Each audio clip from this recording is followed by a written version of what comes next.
Hello everyone, this is Joshua from Frost Dragon Designs. Today I wanted to talk to you a little bit about my design process for my D20 Ferret hard enamel pin. To start, this is actually my fourth design in this series, but I designed the first three before I started video recording my process. The first design was the Trash Rolls Raccoon. It did pretty well in my shop, so I decided to add two more designs, the Raven and the Opossum. There are three design elements that all of these have in common. They all have that big triangle in the background, they all have the D20s positioned in the same way, and they all have a very similar landmass. Those three things are really what ties this series together. These first three also have something else in common: trash. I've been referring to this series as trash rolls, and the double meaning behind that is both the literal trash that's in each design, but also a trash or a poor dice roll when playing a tabletop RPG. I wanted the ferret to feel like a thief, and my original idea, I had some discarded wallets and maybe some credit cards laying around on the ground. But as I started working on the design, I took a bit of a different direction, and he doesn't actually have trash. He's actually got some pretty nice stuff. So, how about we jump into the design process? So you can see I started with the raccoon design in this series, and I'm basically removing everything that makes it the raccoon. But I'm leaving intact the triangle, the D20, and the landmass, because those are what tie everything together for this series. I just changed the D20 color just because I wanted something a little bit different as I started playing around with this idea. The shape of the ferret was actually something that was a little challenging for me to figure out. I don't think that I just know how to draw all these different animals. I spend a fair amount of time looking at reference pictures before I even get started. So I had looked up ferrets and I had a reasonable idea of what a ferret looked like. I think I actually may have had a picture of a friend's ferret open on my phone at the same time while I was working on this, just to kind of glance at. So the big feature on a ferret is they kind of have that hump to their back, so that was kind of important just in that early little sketch there. You can see right now what I'm doing is I'm trying to draw basically half of the face. And the reason I'm only drawing half of it was because if he's looking right at me, I want him to be as symmetrical as possible. So what I'll end up doing is I'll make one half of the face, and then I'll just make a copy of it and flip it for the other half. That way it's definitely going to be symmetrical. I use that method for a lot of different things where it's symmetrical. It helps out a lot because then you don't have to figure things out twice. So that's kind of nice. So I think I nailed it pretty well on the first try. Again, because I was looking at a photo on my phone while I was working on this. Also, just a quick note, it's probably pretty obvious, but this is not real-time speed. I take these videos and then I speed them up for doing the talking over, because nobody wants to sit through 6 hours of me adjusting lines, millimeter by millimeter. So here we've got a decent start so far. You can see I'm playing with different elements of the design. I'm moving the tail around.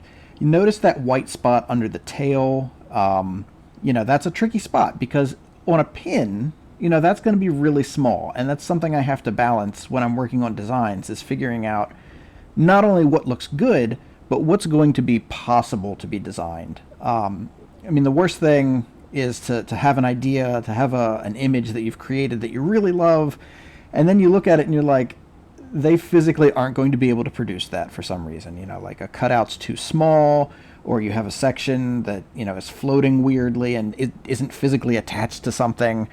Or a section that's maybe too small to be filled in with color. So that's something that I try to keep in mind as I'm working. I've got a pretty good feeling these days for how big of a cutout my preferred production partner can produce. So I just try to keep things in that range.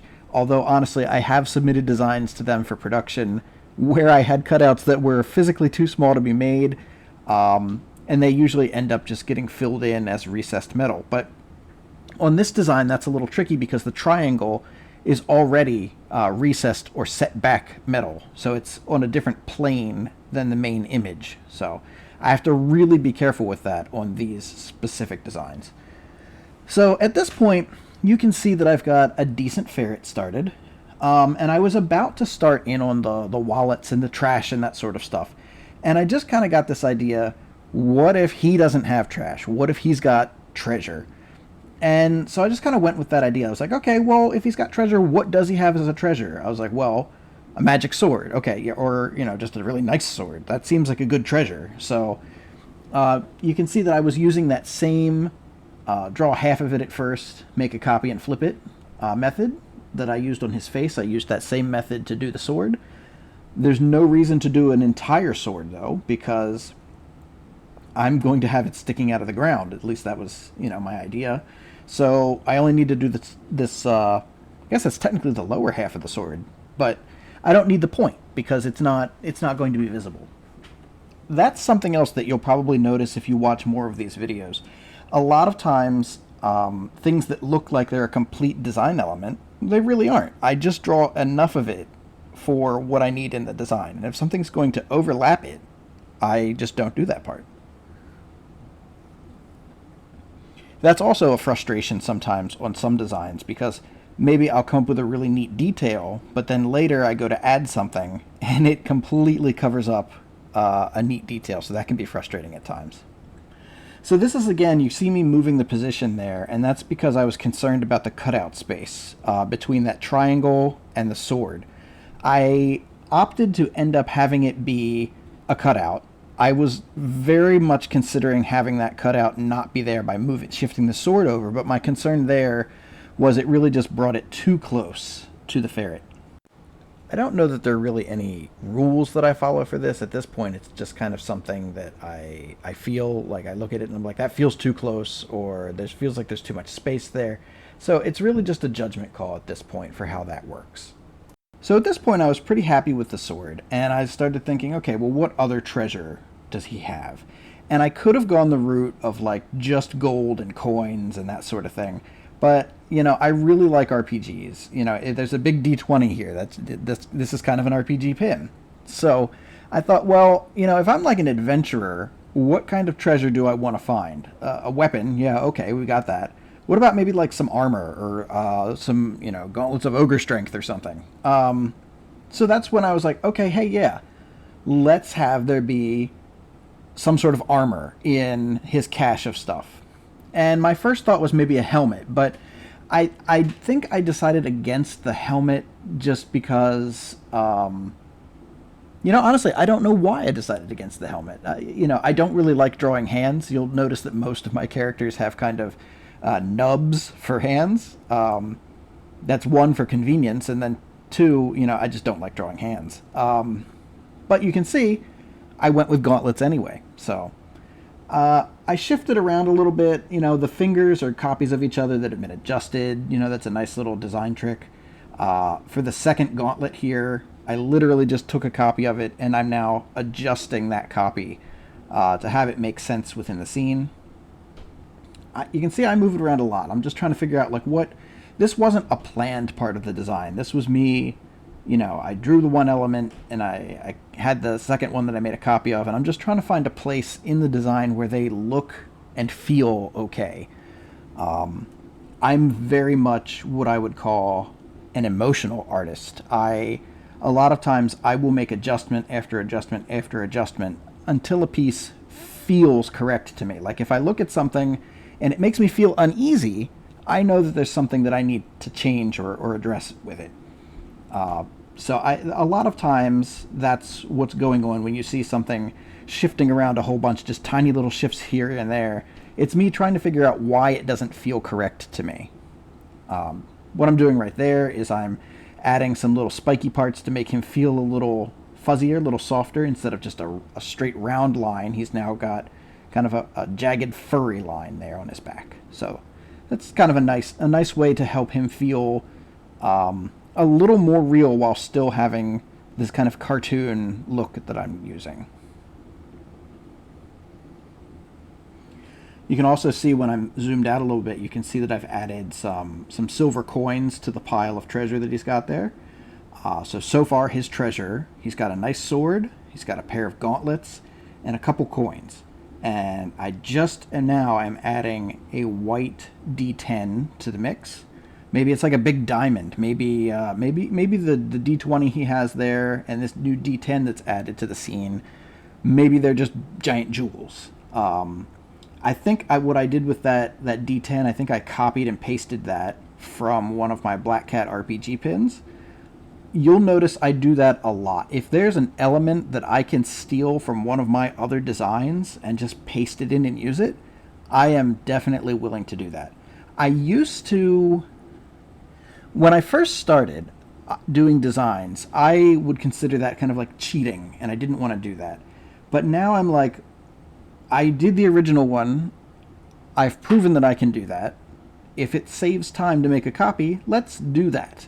So I have no problems recycling elements from previous work into new work. So you can see what I'm doing there. I am adding a pearl necklace that is hanging off of the sword. There's some concerns when I was working with that. The concerns were one, making cutouts that were too tiny to be produced. The second would be making little areas of the pin design that were too tiny to be produced.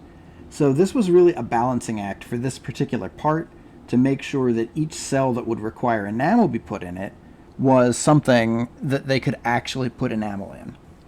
So now you can see I'm messing with the gauntlets a little bit. I'm adding maybe knuckle spikes. I didn't like that, so those went away pretty quick. You can see I'm playing with the coins. I'm trying to find something that feels good. I've added some more coins. I've shifted some coins around. The design's really taking shape. I'm surprised at how smooth this particular design came together. There's still a fair amount of work that I need to do in it, but overall I like it. You can see I tried a little beard there. That didn't quite work. At this point I was happy with the stuff, but the ferret was still kind of not what I wanted him to be. So I think I probably took a little break, paused my recording, and went and looked at some more pictures of ferrets. And I noticed that there were a couple different kind of fur patterns. Some of them were like this, where they had that white stripe going all the way around them. And others, it was just on the belly, and that sort of thing. So I think what I'm doing here is I'm adjusting the design to have just a white belly and maybe a white tuft on his chest instead of the white band going all the way around him. So yeah, that's what I'm doing at this part. And I think that this ends up looking better. I think this is more, when I think just ferret, this is more like what I have in my head. And at this point in the video, I don't know what happened, but things got a tiny bit squished in the recording. There was, when I stopped recording, took a break, and came back, some setting had changed. So from this point forward in the video, I think it's all a little bit squished. So sorry about that. But you can see the big thing that I'm trying to get at this point is I'm just trying to get the ferret to feel ferrety. I think I missed it earlier. I had raised the one eyebrow of the ferret. I kind of liked that. At this point, what's over here on the side, this is basically a color legend. This is telling my manufacturer what the specific colors I want used in the design are. This is really important because you can't just say, I want purple for the D20. You have to tell them specifically what Pantone color purple, and those are identified by a number. I have a big physical book here that I look through to try and find out what the colors are going to look like, because colors look different on computers, on your phone, on the physical product in person. So it's important for me to look through that physical book, because the book contains what the colors should be on a physical object. Even it is off sometimes. Sometimes I'll look at the book and I'll be like, okay, this is like a nice bright, medium kind of purple. And then when I physically get it, I'm like, this is a lot darker. And the reason for that is the colors for enamel pins, they're hand mixed. They're not always exactly the same. So what you can see I'm doing here, I am working on just identifying what my back stamp is for this image. I like a lot of times these days to have my Frost Dragon Designs logo on the back of the pin. I also want to make sure I have my copyright notice on there. And I identify where I want my posts when I'm sending it to my manufacturer as well. And that's really helpful because otherwise if you don't tell them where to put the posts, they just put them where they think they should go, and sometimes it can be a little odd. But that's mostly the design. I mean, I think there's probably a few little tweaks I continued to make. But, you know, I took that original raccoon design, I removed all the raccoon elements, and I added in the nice sword, the gauntlets, the coin, the D10, and of course the ferret. And we now have a whole new pin. And what I really like about this series is, you know, I can, as many animals as I can think of set pieces to put around them, like this guy's, like the gauntlets and the diamond and the sword, I would refer to that as a set piece. As many different set pieces as I can think of to go with animals, I could make more pins and expand the design series. So I think that's really exciting, and I actually have 2 more designs that I'm currently working on that I'm hoping to release either late this year or early next year. So I'm really excited about all of those, and I look forward to sharing that process with you. Those should both be recorded just like this one was, and I look forward to talking with you about them. Thank you so much for your time, and if you liked this video, please like it. If you want to see more videos like this, please go ahead and subscribe. I would love to have you along. He is very shiny. I'll put a link to my shop below. Thanks again.